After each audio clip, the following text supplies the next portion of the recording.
part of his judgment, the judge says that the constitution of the bargaining council does not play any part in this. Can it ever be that the constitution of a body cannot play any part in the conduct of that body? Especially against the fact that when you establish that body, in this case a bargaining council, the Labour Relations Act specifically said you need to have a constitution in which a huge number of things need to be addressed, and you need to comply with that.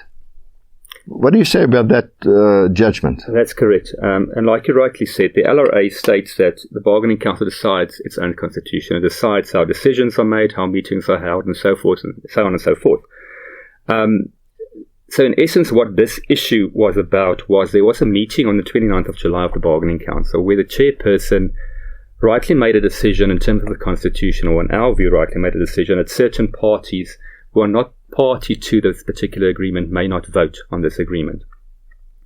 That is our view, the correct interpretation of the constitution.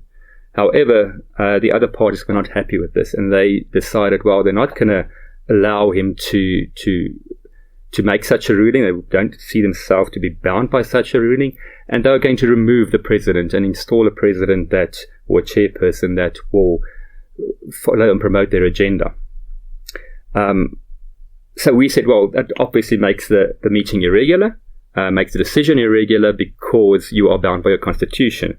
There is Labour Court precedent that says a bargaining council is bound by its constitution. There's Constitutional Court precedent that says a bargaining council is bound by its constitution. So you can't simply move in and out of your constitution as you see fit in order to fit your purpose, and to allow mob rule as happened in this case.